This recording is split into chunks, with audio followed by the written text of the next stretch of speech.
Video பார்க்குற உண்மையான உள்ளங்கள் எல்லாருக்கும் இரவு வணக்கங்க. எல்லாரும் எப்படி இருக்கீங்க? எல்லாரும் நல்லா இருக்கீங்களா? எல்லாரும் நல்லா இருப்பீங்கன்னு சொல்லிட்டு நம்புகிறேன்.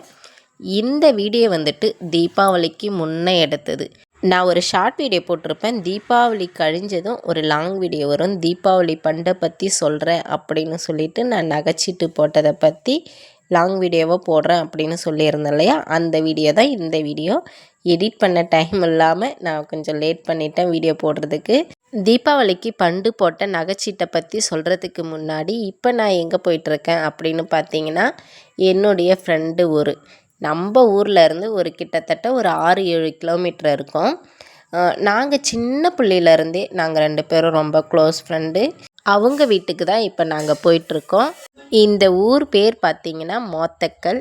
இந்த ஏரியாவில் யாரையாச்சும் இருந்தீங்கன்னா என்னுடைய வீடியோவுக்கு சப்ஸ்கிரைப் பண்ணி சப்போர்ட் பண்ணுங்கள். இதுதான் என்னுடைய ஃப்ரெண்டுடைய வீடு. முன்னாடி பாருங்கள் மழை பெஞ்சு தண்ணி எப்படி நின்றுட்டுருக்குதுன்னு சொல்லிட்டு என்னை பார்த்தது நான் வீடியோ ஸ்டார்ட் பண்ணுறேன் அப்படின்னு சொல்லிட்டு உள்ளே ஓடிட்டா. என்னுடைய ஃபேஸ் எல்லாம் காட்டாத அப்படிங்கிறா. இவங்களுமே பார்த்திங்கன்னா டெய்லர் தாங்க. டெய்லர் வேலையை பார்த்து தான் இவங்களுடைய ஃபேமிலியை ரன் பண்ணிகிட்ருக்காங்க. நான் இப்போ இங்கே எதுக்கு வந்திருக்கேன் அப்படின்னு பார்த்தீங்கன்னா, சேரீ கொஞ்சம் எடுத்துகிட்டு வாங்க, இங்கே ஒரு அக்கா கேட்டிருக்காங்க எடுத்துகிட்டு வாங்க அப்படின்னு சொன்னதால் எடுத்துகிட்டு போனேன். இந்த மாதிரி சேரீ மட்டும் அடிக்கடி யாராச்சும் அவங்களுக்கு தெரிஞ்சவங்க, அவங்களுமே வந்து டெய்லர் வேலை தானே பார்க்குறாங்க, என்ன மாதிரி தெரிஞ்சவங்க தைக்க வரவங்க யாராச்சும் கேட்குறாங்கன்னா எங்கிட்ட இருந்து எடுத்துகிட்டு வர சொல்லி, இல்லை அவங்க வந்து எடுத்துகிட்டு போயிட்டு கூட கொடுத்து சேல்ஸ் பண்ணி கொடுப்பாங்க. தீபாவளிக்கு முன்னே அப்படிங்கிறதுனால இங்கே ஓரளவுக்கு சேரீ எடுத்தாங்க, பரவாயில்ல.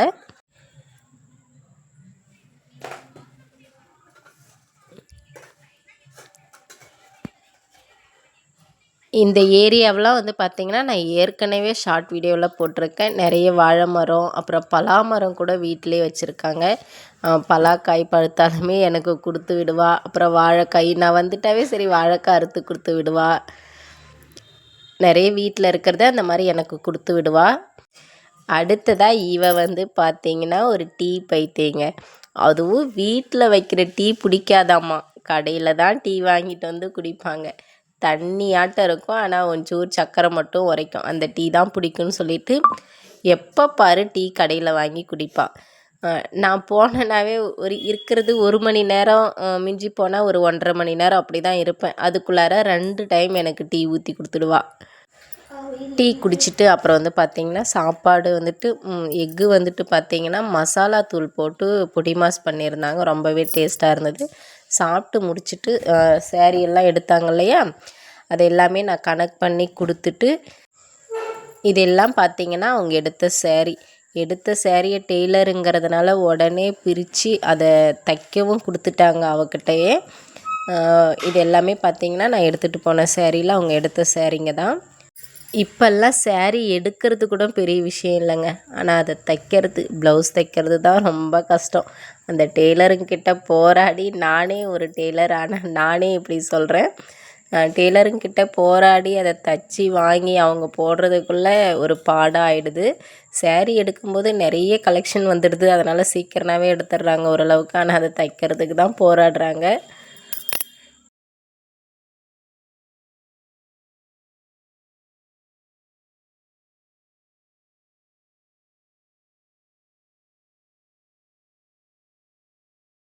அடுத்ததாக என் ஃப்ரெண்டோடைய வீட்டுக்கு ஆப்போசிட் வீட்டுக்காரவங்க அக்கா வந்து பார்த்திங்கன்னா நல்லா பழகிட்டாங்க எங்ககிட்ட. அவங்க வீட்டுக்கு வாங்க அப்படின்னு சொல்லி கூட்டிகிட்டு போனாங்க. அவங்க வீட்டில் நிறைய பூச்செடியெல்லாம் இருந்ததுங்க. மல்லிகைப்பூ செடி, முல்லைப்பூ செடின்னு நிறைய இருந்தது. முல்லைப்பூ செடி வந்து பார்த்திங்கன்னா ஓரளவுக்கு நல்லா பெரிய செடியாகவே இருந்ததுங்க. இருக்குது பாருங்கள், இந்த செடி தாங்க அந்த முல்லைப்பூ செடி. செடியுமே வந்து பார்த்திங்கன்னா கிட்டத்தட்ட ரொம்ப நாள் ஆகியிருக்கும் போல். நல்லா பெரிய செடியாக இருந்தது.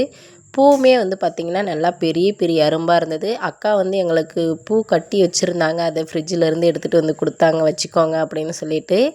அக்கா வீட்டுக்கு போயிட்டு வர்றதுக்குள்ளே வந்து பார்த்திங்கன்னா ஒரு கவரை தூக்கிட்டு என் ஃப்ரெண்டு சுண்டைக்காய் பறிக்க போயிட்டா. பக்கத்துலேயே தான் சுண்டைக்காய் பறித்து கொடுப்பா, வாழைக்காய் பறித்து கொடுப்பா, ஏதாச்சும் தோட்டத்தில் ஏதாச்சும் காய் இருந்தாலும் பறித்து கொடுத்துடுவா எனக்கு. இந்த மாதிரி சுண்டைக்காயும் வாழைக்காயும் வந்து பார்த்திங்கன்னா பறித்து கொடுத்து விட்டுருந்தா.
கிளம்புற நேரத்தில் இன்னொரு டீங்க.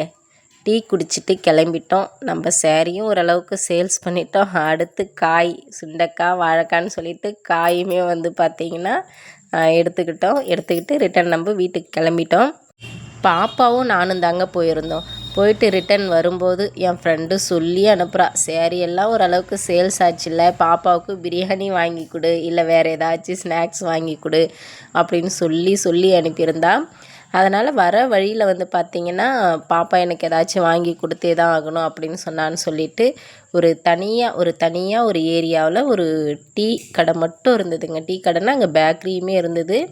இங்கே போயிட்டு பப்ஸு அப்படின்னு சொல்லிட்டு அவளுக்கு என்ன தேவைப்படுதோ அதை வாங்கிக்கிட்டு நாங்கள் திரும்ப ரிட்டன் வீட்டுக்கு கிளம்பி போனால் அங்கே தான் வந்து பார்த்திங்கன்னா நம்ம தீபாவளி சீட்டு போட்டோம் இல்லையா, அதுக்கான பொருளெல்லாம் எடுத்துகிட்டு வந்து வச்சுருந்தார் அந்த அண்ணன்.